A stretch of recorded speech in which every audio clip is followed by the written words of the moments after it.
నవీన్ పట్నాయక్ పెద్దగా పరిచయం అవసరం లేని వ్యక్తి. దాదాపు 25 ఏళ్ల పాటు ఒడిశా సీఎంగా కొనసాగుతున్నారు. ప్రజల ఆశయాలను వమ్ము చేయకుండా ముందుకు సాగుతున్నారు.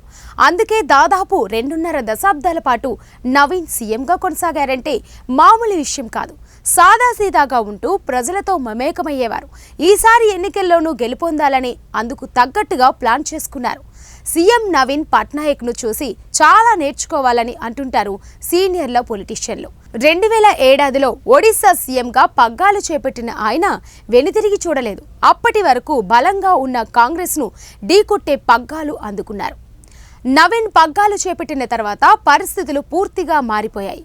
ఒడిశా అంటే నవీన్ పట్నాయక్, నవీన్ అంటే ఒడిశా అనే విధంగా చేసుకుంటూ వచ్చారు. ఏపీతో పాటు ఒడిశా శాసనసభకు ఎన్నికలు జరుగుతున్నాయి.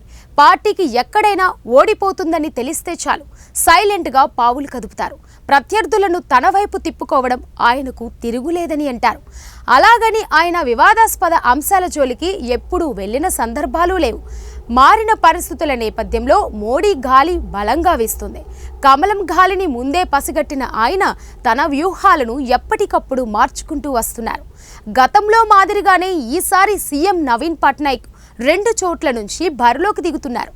హింజలి నియోజకవర్గం నవీన్ కంచుకోట. 5 సార్లు అక్కడి నుంచి ఎమ్మెల్యేగా ఎన్నికవుతూ వస్తున్నారు.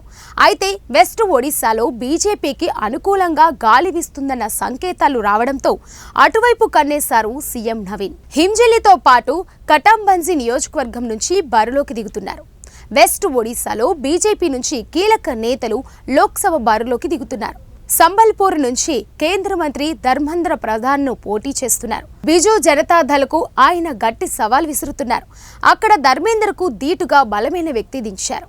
అలాగే దేవుగఢ్ రాణి అరుంధతి దేవిని దేవుగఢ్ నియోజకవర్గం నుంచి బరిలోకి దింపారు. దీనికి తోడు కంటంబంజీ నుంచి సీఎం నవీన్ బరిలోకి దిగుతుండటంతో వెస్ట్లో రాజకీయాలు ఒక్కసారిగా వేడెక్కాయి.